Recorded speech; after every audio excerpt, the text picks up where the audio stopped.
દેશમાં લોકસભાની ચૂંટણી ખૂબ મોટા મુદ્દાઓ ઉપર થતી હોય છે. એ મુદ્દાઓ એટલા મોટા અને સંવેદનશીલ હોય છે કે એની વચ્ચે એવું થાય કે પાણી કે પછી ખોરાક કે શુદ્ધ હવા જેવા મુદ્દાઓને ક્યારેય સ્થાન મળી શકશે ખરું? આપણા દેશની ચૂંટણીમાં આ મુદ્દાઓને ક્યારેય સ્થાન નથી હોતું, પણ લોકોના પેટને અન્ન અને જીવનમાં પાણીની જરૂરિયાત એ તો હંમેશા રહેવાની છે. અનેક વિષયો પર વાત કરતાં એ વાત સમજાઈ છે કે જેટલા મુદ્દાઓ સંવેદનશીલ એટલા સરળતાથી તમે ચૂંટણીની વાતો, પ્રચાર એ બધાને એનું વિષયાંતર કરી શકો છો, એને ડાયવર્ટ કરી શકો છો. પણ જ્યારે ચૂંટણી પૂરી થાય ત્યારે તમારે એ વિષયો પર વાત કરવી પડે છે. તુલનાત્મક અભ્યાસ કરતાં તમે રાજનેતાઓને મૂલવો, એમના કાર્યકાળને મૂલવો અને આખરે પોતાનો મત આપો. પણ સંવેદનશીલતાની આખી વાતોમાં વહી જતાં પહેલાં એ વાતનો જવાબ આપો કે એ ઇમોશનલ મુદ્દાઓ જો તમારા ઘરે પાણી આપી શકે છે તો એ મુદ્દાઓ સાર્થક છે. નમસ્કાર, આપની સાથે હું દેવાંશી. કેટલાય મુદ્દાઓ એવા છે કે જેને તમે ના સાર્થક કહી શકો છો, ના નિરર્થક કહી શકો છો, કેમ કે સન્માનની લાગણી એ સૌથી મોટી લાગણી હોય છે અને એટલા જ માટે એ લાગણીના પ્રવાહમાં ઘણા બધા મુદ્દાઓ તણાઈ જતા હોય છે.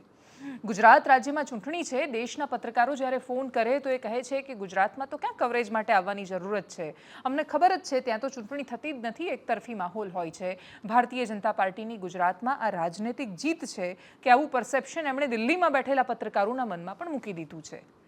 પરંતુ છતાંય ગુજરાત એવું રાજ્ય છે કે જ્યાં દેશભરમાંથી લોકો આવીને વસ્યા છે અને એ દેશભરમાંથી આવેલા લોકો પોતાનો મત આપવા માટે વતનમાં, વિસ્તારમાં પાછા જતા હોય છે અને એવા મતદારોને આકર્ષવા માટે નેતાઓ ગુજરાતમાં આવતા હોય છે.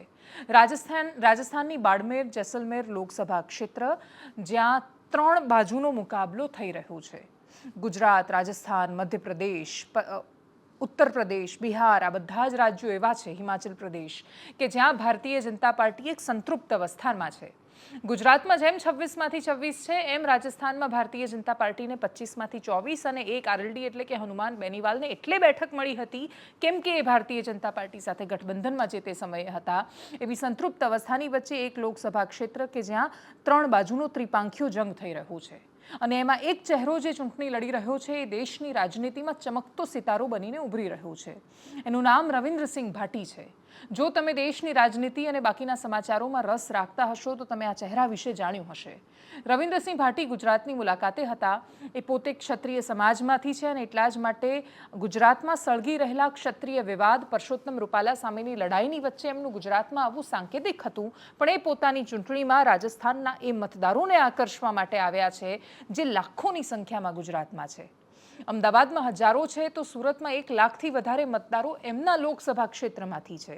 મારવાડી સમાજ હોય કે પછી બાકીના એ દરેક પ્રવાસી રાજસ્થાની જે ગુજરાતમાં આવીને વસ્યા છે એ લોકો માટે જ્યારે રવિન્દ્રસિંહ ભાટી ગુજરાતમાં આવ્યા ત્યારે દ્રશ્યો એવા જ જોવા મળ્યા જે રાજસ્થાનમાં એમના નામાંકન વખતે જોવા મળતા હોય છે.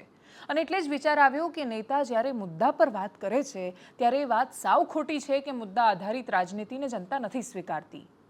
એ જ્યારે શિવ વિધાનસભાથી રાજસ્થાનમાં લડ્યા ત્યારે એ અપક્ષની રીતે લડ્યા હતા અને પછી ચૂંટણી જીતીને પણ આવ્યા. આ વખતે પણ ફરી એકવાર ભારતીય જનતા પાર્ટી અને કોંગ્રેસના પોતપોતાના ઉમેદવારો છે, નેતાઓ છે અને અપક્ષમાં રવિન્દ્રસિંહ ભાટી ઉતર્યા છે મેદાનમાં. જન સૈલાબ જે ઉમટે એના પરથી નક્કી નથી કરી શકાતું કે નેતા જીતી જવાનો છે કે હારી જવાનો છે, પણ એનાથી એની પોતાની ક્ષમતા દેખાતી હોય છે. ગુજરાતમાં રાજસ્થાનથી આવેલા એક ઉમેદવાર માટે જો જનતા હજારોની સંખ્યામાં ભેગી થઈ શકે છે તો પછી ગુજરાતના નેતાઓ શું કામ એ જનતાને ક્યારેય પોતાની બાજુ ઊભી ન કરી શક્યા? ગુજરાત રાજનીતિક રીતે એમાં સહેજ પણ કરંટ નથી અથવા ગુજરાત ક્યારેય પોતાના મુદ્દાઓ વિશે વાત નથી કરતું એવો માહોલ એટલા માટે ગયો કેમ કે ગુજરાતમાં સત્તા કરતાં પણ પહેલાં વિપક્ષ મરી પરવાર્યું. સત્તા હોય એટલે પ્રશ્ન હોય જ. સત્તાની સામે ગુજરાતમાં પ્રશ્ન કરવા માટે અઢળક વાતો છે.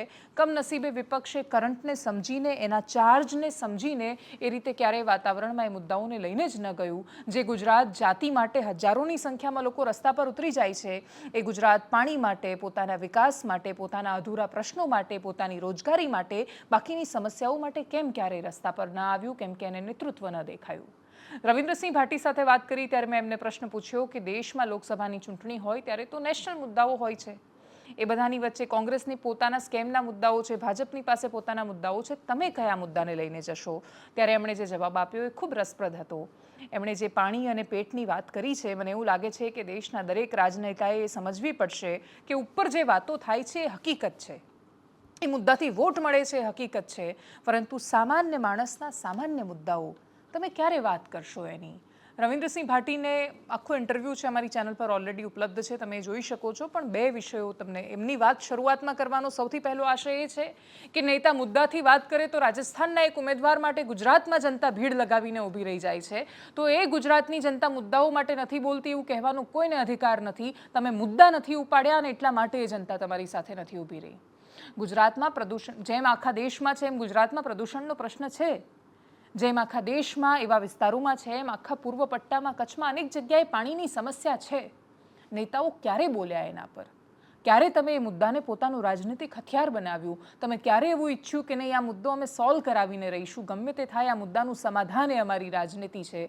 તમે મુદ્દા માટે ઉતરતા નથી ને પછી જો ગુજરાતની પ્રજાની સમજણની શક્તિ પર, એની ક્ષમતા પર પ્રશ્ન કરો છો, તો એ ગુજરાતની જનતામાં સમજણ નથી એવું નથી, તમે રાજનીતિમાં મુદ્દાઓની સમજણ નથી ધરાવતા. એનો સરળ ઉપાય તો અને જવાબ તો આ જ થાય છે.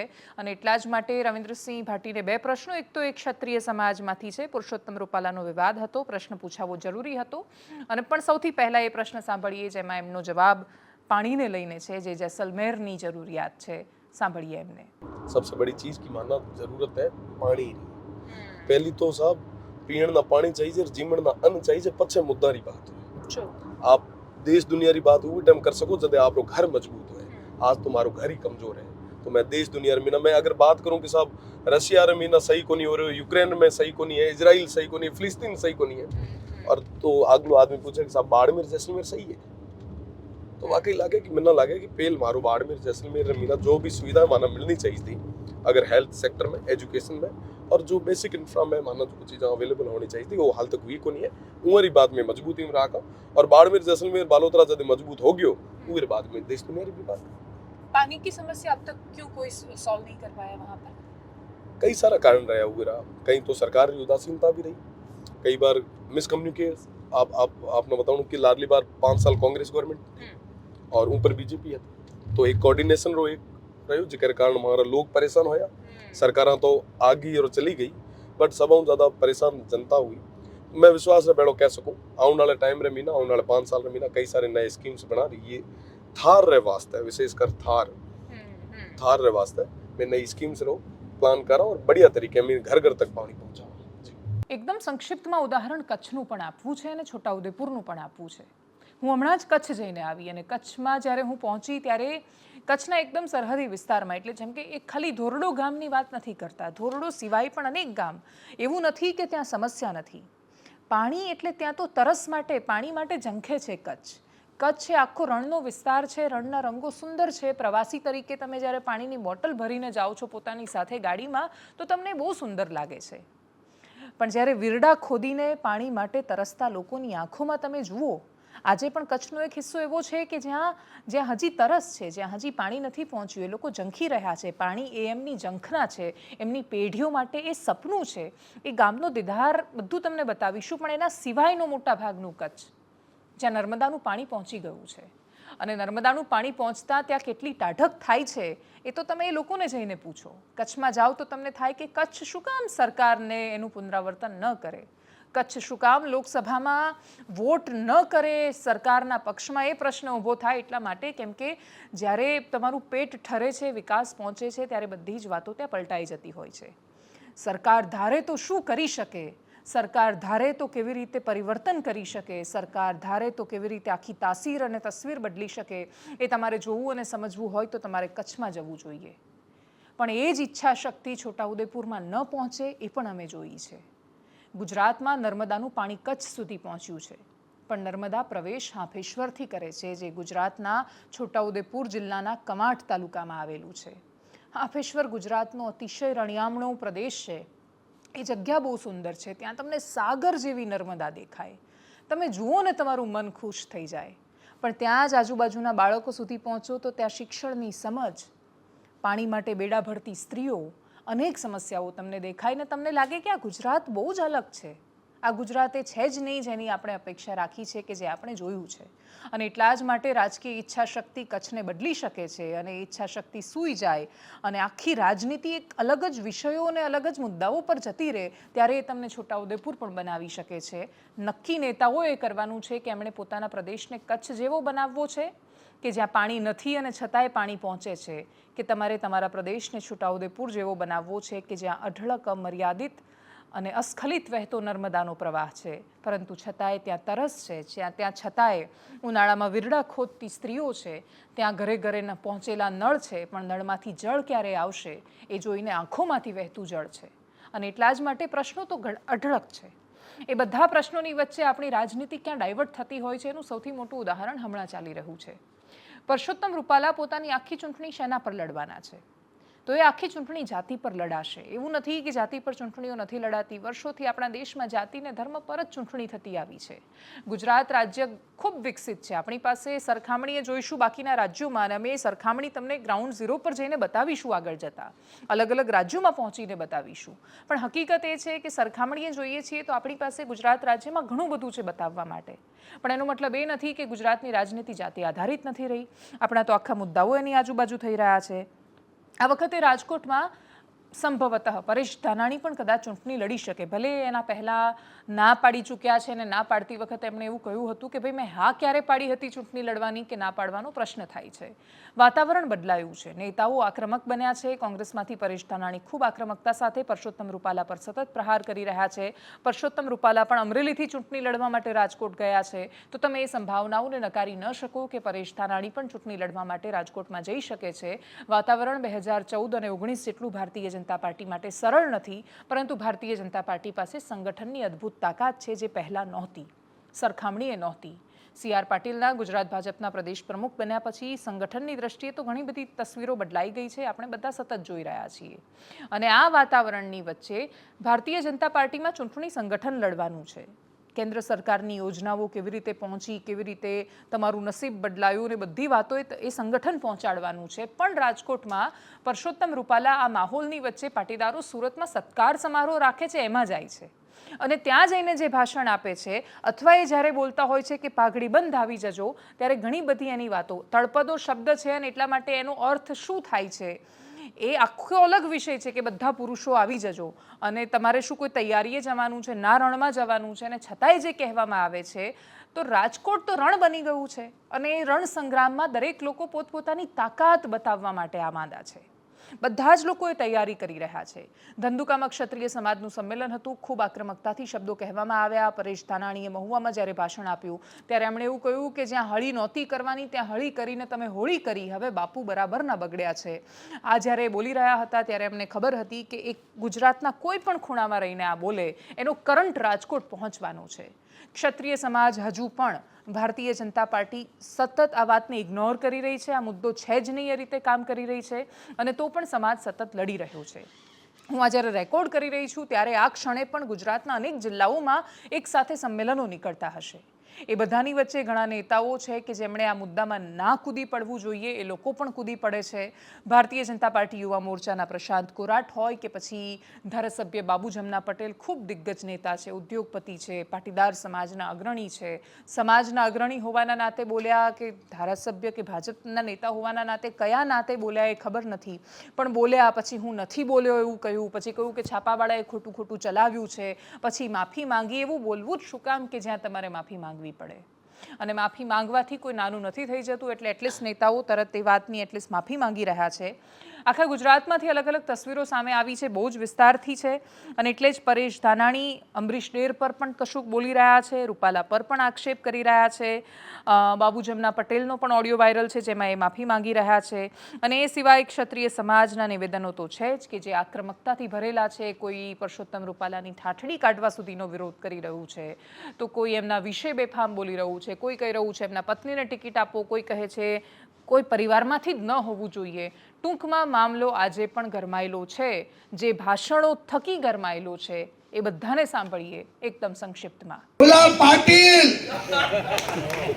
કીધું ના કહેતા હતા કે ભાઈ વયાવ મેં રૂમાલ મૂક્યો છે, ભાઈ તું વયાવ તારી હાટુ મેં સીટમાં ખાલી રૂમાલ મૂક્યો છે ભાઈ મારો બોળવાઈ ગયો દોડીને ગયો બસ સ્ટેન્ડે પહોંચ્યો ને ત્યાં બસ વહી ગઈ ખીચાનો રૂમાલ પલળી ગયો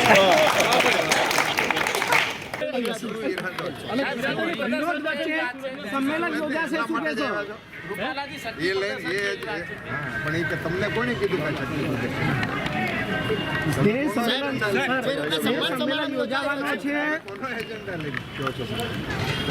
પુરુષોત્તમભાઈ વિરોધ પાછળ કોનો હાથ છે?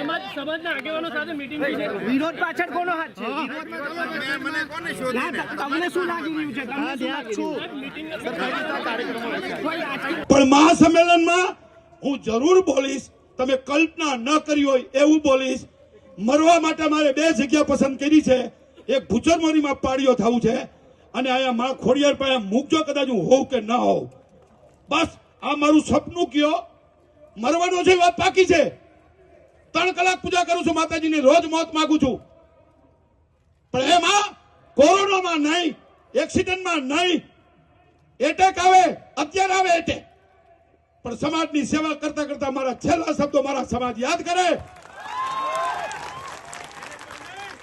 અને સમાજમાંથી કોઈ કદાચ મને મારી નાખે તોય પણ એને માફ કરી દેજો. હું અમર થઈ જઈશ પણ સમાજને ફાયદો થશે, સમાજની સહાનુભૂતિનું મોજું ફરી વળશે. આજે સમાજ એક થયો છે ને, મારા ગયા પછી ઘણી તાકાતથી આ સમાજ લડશે. બાબુભાઈ સાથે વાત થાય છે? હા બોલું છું. જાડેજા વિશ્વરાજસિંહ બોલું વાતેલથી સાહેબ. હા તમે એક તમારે છાપામાં વાંચ્યું, તમે એક નિવેદન આપ્યું હતું. અરે ખોટું નિવેદન છે યાર. ખોટું છે તો પણ ઉભા રહ્યો, ખોટું હોય બરોબર. હા તો તમે તો ખોટું હોય તો દિવ્ય ભાસ્કર માં તમે દિવ્ય ભાસ્કર વાળાને કહો ને કે મારી તમે શું લાશ આપ્યું. મેં એને કહ્યું કે ભાઈ તારે દુશ્મની છે ભાઈ. અને એમને તમે બોલાવીને તમારું એકનું જ કેમ છાપ્યું, બીજા કોઈ એક ધારાસભ્યનું કેમ ન આવ્યું? અરે ભાઈ મારું તમારું નાખો, શું બોલ્યું છું નાખો. આ પણ તમારો તમને આમાં મોકલું તમારા છાપામાં છે એનું જોયું તો તમે તમને કીધું ને. હું તમારી વાત સાંભળો બોલો ભાઈ, હું શું બોલું છું મોકલું તમારામાં. ઈ શું બોલે મને નહીં ખબર, તો એમને કઈ હવે નહીં તો રિપોર્ટર એમને કાઢી નાખ્યું છે. હું એને શું બોલ્યું છું તો મોકલું તમને ખબર પડે. ના હું તમને એમ કહું છું, હું ખાલી તમને એટલું કહું છું, તમે એમ કહો કે બોયલા ન બોયલા એ અલગ વાત છે, પણ કે 5-50 હજાર મત ન પડતો તમને ખબર ન હોય તો કહો તો તમારે વાજપેયી ની સરકાર કેટલા મતે હારી હતી સાહેબ? આ તો 5000 હારી જવાય. 5000 ને એક મતે હારી જવાય સાહેબ. હા એક મતે હાર્યા હતા ને આપણે હમણાં હાર્યા હતા ને. હા અટલજી, હું વાજપેયી ની હું જ કહું છું. હા તમે તો આવડે મોટા થયેલા, હું તમને વધારે કઈ ન કહી શકું, પણ તમારે બોયલાવાનું નિવેદન કોઈ છાપી ન શકે ને. ના બેન લખ્યું ખુલાસો માંગે. અને આ પ્રશાંતભાઈ એમ કે છે કે કોંગ્રેસ પ્રેરિત છે, કઈ રીતે તમે જોઈ શકો કોંગ્રેસ પ્રેરિત કઈ રીતે કહી શકો તમે? શું કોંગ્રેસ? તમારું પ્રશાંતભાઈ નું બેયનું છે, યુવા મોરચાના છે ને તમે, પ્રશાંત કોરાટે. એને એમ કીધું કે ક્ષત્રિયનું આંદોલન કોંગ્રેસ પ્રેરિત છે, અને તમે એમ કીધું કે 5-50 હજાર મત થી કઈ ફેર નહીં પડે. હું એવું અરે આવું કે હા પણ તો તમે રિપોર્ટર સાથે વાત કરી છે ને? મને કોણ રિપોર્ટર નક્કી? હા તો તમારું કોલ રેકોર્ડિંગ, હા પણ તો મોકલો કોલ રેકોર્ડિંગ તમારું. હા મોકલું તમને. ભલે સારું. 5-50 મતે કઈ ફેર પડે એવું? અને ફેર 100% પડે, 5-50 ને એક મત ને ફેર પડે, હું તમને એટલું કહું છું. મારી વાત સાંભળો ભાઈ, મેં એમ કહ્યું છે કે બધા સમાજ રૂપાલાની સાથે. ઈ પણ તમે કઈ તો બધા સમાજ એના વિરોધમાં છે, ઈ કેમ તમે ન કીધું? મેં એવું ના કહેવાય. શું લેવા ન કહેવાય? બધા સમાજ તો તમે હારે છે એવું કહો છો, તો તેને પણ કર્યું એ પ્રમાણે તમે પટેલ છો એટલે એવું કહો છો, એવું કહેવાનું છે ને તમારું? એવું નહીં. એટલે અમે તો એવું કઈ રાખ્યું જ નથી કોઈ દિવસ. એવું નથી ભાઈ, બરોબર. એવું ક્યાંય તમને લાગતું તો સોરી સોરી ની વાત ના સોરી ની વાત નથી, પણ તમે કીધું ન હોય નિવેદન તો આવે, નિવેદન આવે કઈ રીતે? હું તમને એમ કહું. અરે લેખિત મેં મોકલી છે. અરે વોટ્સઅપ તમને મોકલો. હા વોટ્સઅપ મોકલો મને. ક્ષત્રિય સમાજના રાજનેતાઓ આ મુદ્દાને શાંત કરવાની કોશિશ કરી રહ્યા છે અને રાજસત્તા હવે ધર્મસત્તાના શરણે ગઈ છે. ગધેથડ આશ્રમ ત્યાં લાલ બાપુની મુલાકાતે ગયા અને આ મુદ્દાને શાંત કરવા માટે એમણે મુલાકાત કરી. ગાંધીનગરમાં પણ એ લોકોએ આ બેઠક કરી હતી અને મુદ્દાને ગમે તેમ કરીને સોલ્વ કરવામાં આવે, સમાધાન કરવામાં આવે એની કોશિશ થઈ રહી છે.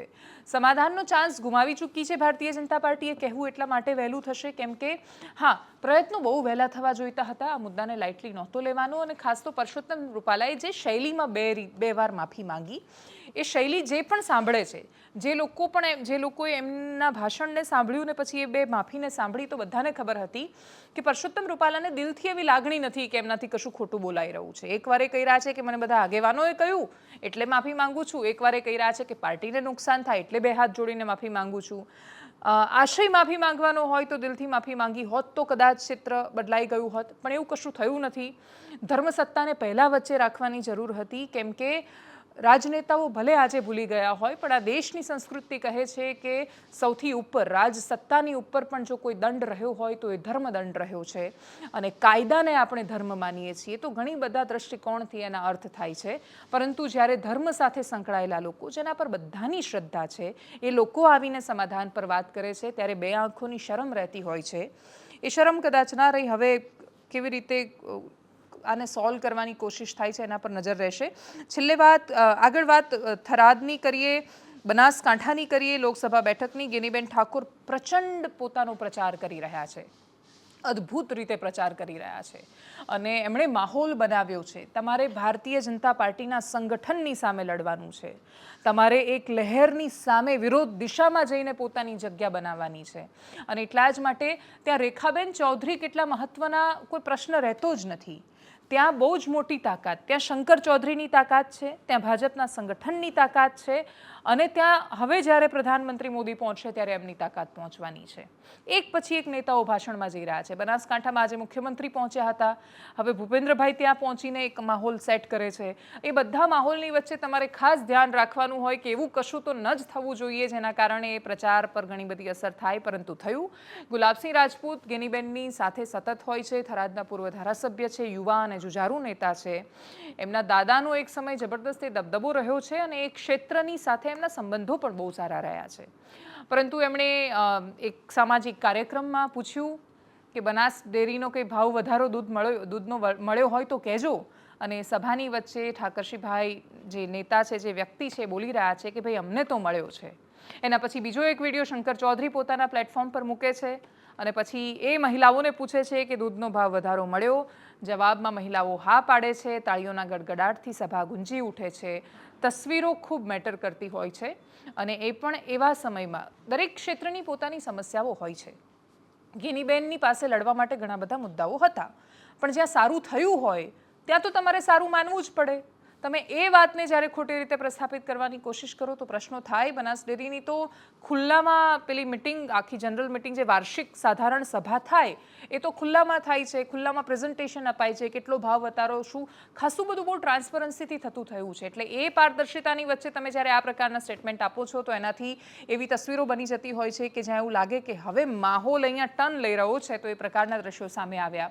બંને તસવીરો જોઈએ. સૌથી પહેલાં ગુલાબસિંહ રાજપૂતે જે કહ્યું એ, એના પછી શંકર ચૌધરીએ કહ્યું એ, અને એના પછી જે ભાઈ જે કહી રહ્યા હતા કે મને દૂધનો વધારો મળ્યો, એમણે તો સ્ટેટમેન્ટ પણ આપી દીધું કે હા અમારા ગામમાં તો મળ્યો છે.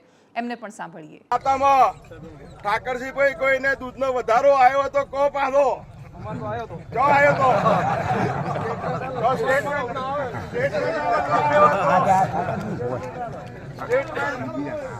તો ભાવ વધારો જે આપ્યો તમને બધાને, પશુપાલક માતાઓ બહેનોને, તમારા ખાતામાં જમા થયો હોય તો હાથ ઊંચો કરીને કહો બધા.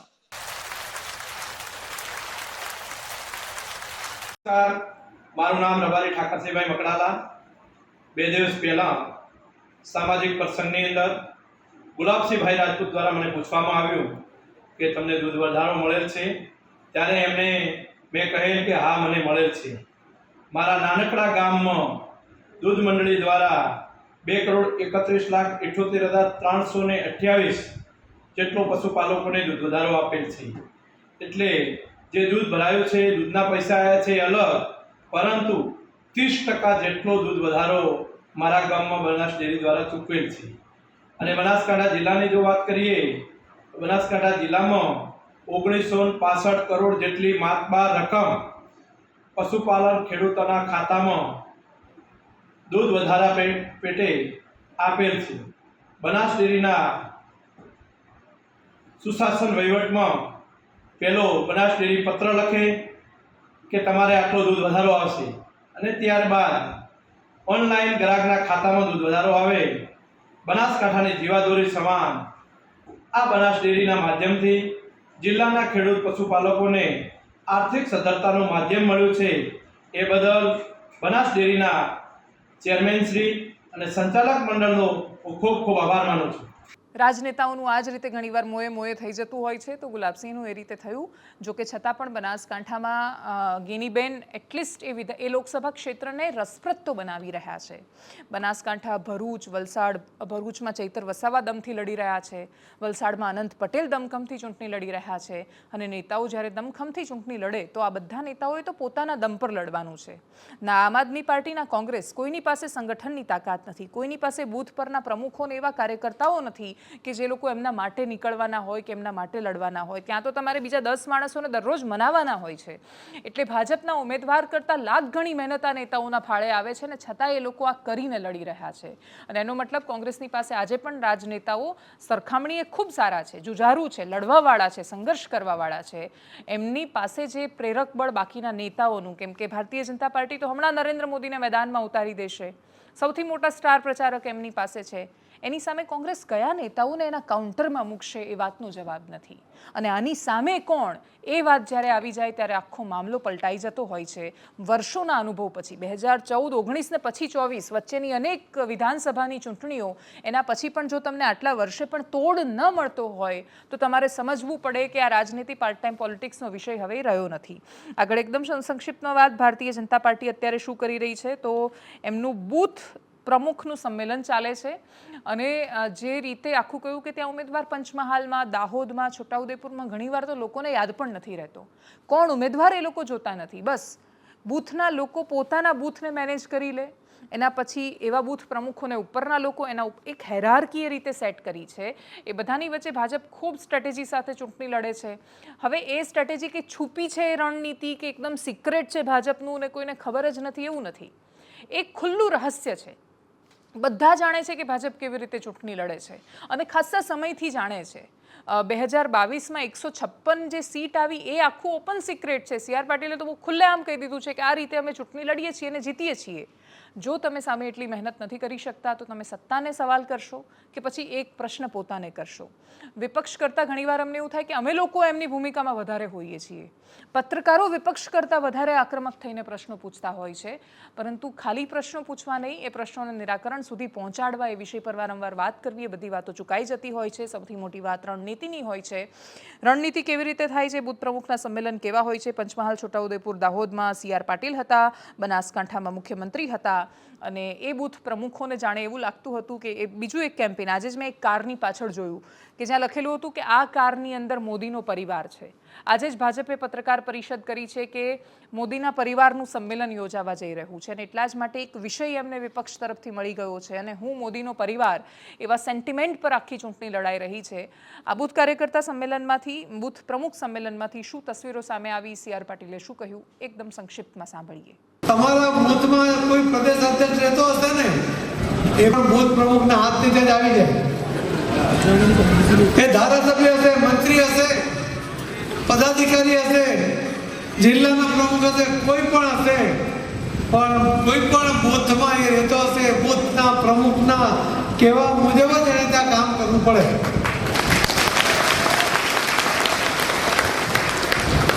કામ તો કરવું પડશે, પણ તમે કામ લેશો એમની પાસેથી, ના કરે ને તો મને ફોન કરજો. એનાલિસિસમાં અત્યારે બસ આટલું જ. આપણા ખૂબ મહત્વના મુદ્દાઓ, પાણીની વાત હોય કે પછી પ્રદૂષણની વાત હોય, ટ્રાફિકનું શું સોલ્યુશન, કેવી રીતે આપણે વધારે સારા નાગરિકો બની શકીએ, આ બધી દિશામાં એક દિવસ એવો આવે કે જ્યારે રાજનેતાઓ જાતિ, ધર્મ એ બધાને બાજુ પર મૂકીને એક દિવસ માટે આ મુદ્દાઓ પર વાત કરે, એવી અપેક્ષા આપણે રાખી શકીએ છીએ. અમે જ્યારે એમને પ્રશ્ન પૂછીએ ત્યારે એવી કોશિશ કરીએ છીએ કે આ વિષય પર વાત થાય. એ જવાબ પણ આપે છે, પરંતુ જ્યાં સુધી જનતા એ પ્રશ્નો પૂછતી નહીં થાય ત્યાં સુધી નેતાઓ એ વાતની દરકાર નથી કરવાના. આવી સરસ અપેક્ષા સાથે એનાલિસિસમાં અત્યારે બસ આટલું જ. નમસ્કાર.